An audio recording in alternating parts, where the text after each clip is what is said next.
Hello and welcome to Chicken Bros. My name is David Heath. And I'm currently at Wizard School. Yes, this is the infamous special me and Noah have been talking about for the past Infamous? Nah, boy. I didn't finish. Infamous special across the past couple episodes me and Noah have been talking about, if you guys are not aware of it. Like, it's infamous to them if they've never heard of it. It's famous to us because we love Phineas and Ferb. And because it was a cherishable moment that gave us exactly what we wanted. Yes. It starts with the creators of the show, Dan and Swampy, being like, so over the years we've gotten plenty of fan mail, not literally letters, but like emails. They make a big joke about like, yeah, this is just a prop. And somebody asked, what would Phineas and Ferb be like 10 years in the future? Like, well, we're going to see what that's like. And yeah, and this episode takes a huge time jump. Phineas and Ferb are teenagers and about to go to college. So they're about 18, which means 10 years into the... Wait, that doesn't add up. That does. Think about it, because like... does it? Yeah, but look, they're going to college, which means they're easily 18, 19, or possibly 20. Or possibly... Well, I guess. Because think about it, they could have taken a break from everything, like, since graduation. I mean, I didn't. I went to college straight out the gate. Right. I'm still in college because I took forever to... I went to 2 different community colleges, and now I'm finally at a 4-year. Also, I failed a couple classes, so I had to repeat them, so yada, yada, yada. Right. Anyhoozle. Phineas is struggling with, like, which college he's going to because he's apparently gotten, like, 3 dozen acceptance letters. So it's like, what should I do for help make a decision? Ferb's just like, get in the booth. And he gets, like, in, like, one of those air balloon booths where people try to catch money, and he's trying to catch an acceptance letter. Cube Shot Academy. Where's that again? Wait, physics department. No way. Don't think I'm ready for those cold winters. Does it again. Comedy traffic school. Huh. Well, if it's fate. Ferb just, like, activates it again. Yeah. Things are so much easier when... Things seem so much easier when we're waiting for our voices to drop. Baljeet was in, hey guys, excuse me. What are you doing today? Like, his voice changed slightly. Yeah. It's only a little bit deeper. And Buford, I don't think Buford changed all that much. Maybe I can get you into my school, Buford. I'll be the boss of you. Don't get excited. I'm going to film school. I'm focusing on tragedies. Like the story of a boy's transcendental search for meaning in a post-apocalyptic society. It sounds pretentious. Thank you. So, Ferb, you're going to school in England? Yeah, it's going to Camp around Oxbury. Camp around Oxbury. Sounds like a wizard school. It's not a wizard school. Well, there is some wizarding. Hi! By the way, that's where my character goes. And while this is happening, it turns out Carl took over AUKA, the organization without a cool acronym. Commander Carl. They talk about, like, Major Monogram as if he's dead, like he's in a better place. Let's call him. Oh, what the heck? I'll give him a call. And he's just on vacation. In Bora Bora. And apparently, Doofenshmirtz set off the Inator alert, which I didn't realize they had. Yeah, right? I mean, I guess, how else would they get with the information they need to send Perry to kick his butt? I guess that's true. And then, they let Perry know, and at first Perry pulls up his bowling bag. No, it's not bowling night.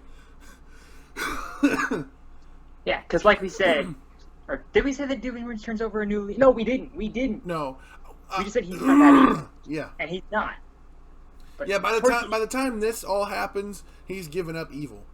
Yeah, because 1, he failed at it anyway. 2, he's not a bad guy. He really isn't. He's not evil. He just tries too hard to be. But anyway, all the same, he still set off the Inator alert, so Perry's got to go check it out. Turns out all he built was this necklace to put around his neck, so that way he'll have a really great midlife crisis. Which he never actually had. Yeah. I don't know why he'd want to have that. I think it's funny because he's like, why are you, stop blowing that, why are you here? Oh wait, that's not the Inator alarm? Oh man, that must have given Commander Carl such a fright. And, the boys are talking about where Isabella's going to school, and Baljeet just kind of says, I always thought you two did enough together. And Finn's like, oh, I wish. I'm so in the friend zone, man. And then Baljeet says a lot of what we were thinking. You're kidding, right? You're not kidding, right? She had the hugest crush on you, and like this is the moment where Phineas somehow figures it out. He's like, really? Her? like, come on, man. Like, dude, when she came over every day for 12 years to see what you were up to, and her eyes were turned into hearts, like literally. I don't know how that's physically possible. So Phineas is just figuring this thing out, and he's like, I gotta get some fresh air. And it cuts to I don't want to say the Fireside Girls because they're not Fireside Girls anymore, but basically the girls in that troupe. And the ironic thing for me is, in the original show timeline, when they're kids, Gretchen's the shortest one. Now she's the tallest one. And she's still adorable. And they're at, I guess, Isabella's family restaurant, to where she's like... It's a Mexican-Jewish place, which I think is a cool idea. And it makes sense, because she is half Mexican, half Jewish. And she's waiting tables, and even the girls are like, man, it's such a sad thing that her and Phineas never got together. And so they call the boys, or they text the boys, and try to set up something. Yep. I texted Ginger, making her think that getting them together is her idea. I'm manipulating the situation. It's how we love. Yeah, so Ginger and Valji do eventually end up together, so she deserved that patch. Yeah. And I forget at what point in the episode they mentioned this, but Candace is at law school.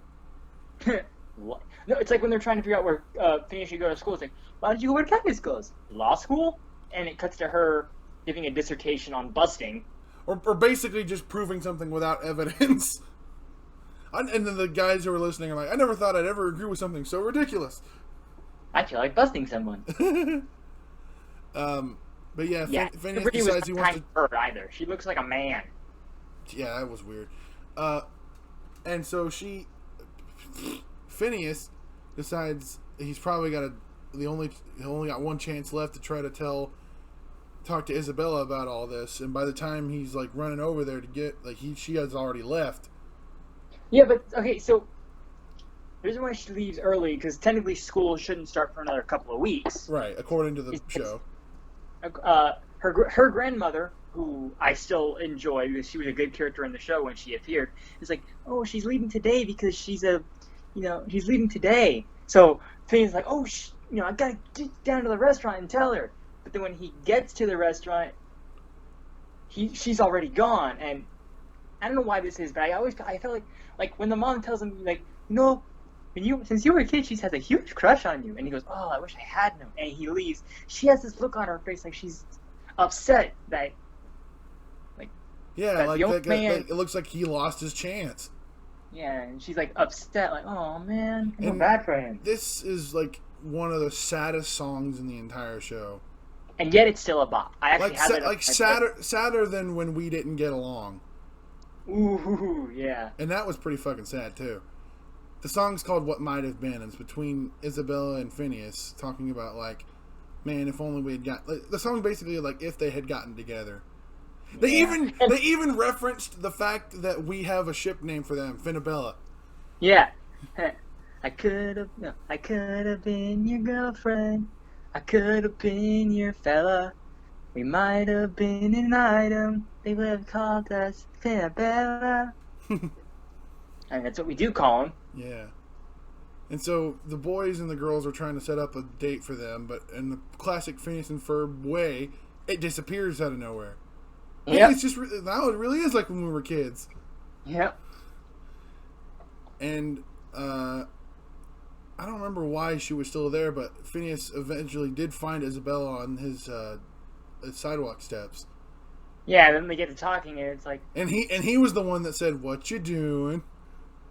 Yeah, which is funny because that's her catchphrase in the show, and if anybody else usually said it, she got mad at them. But of course, this is Phineas, so yeah, that's true. But I think it's funny because I remember in one episode, I can't remember who said it, but somebody said it, not in front of her, but she looks up like, "Who said my thing?" Candace said it. Yeah. So, what you doing? Dun, dun.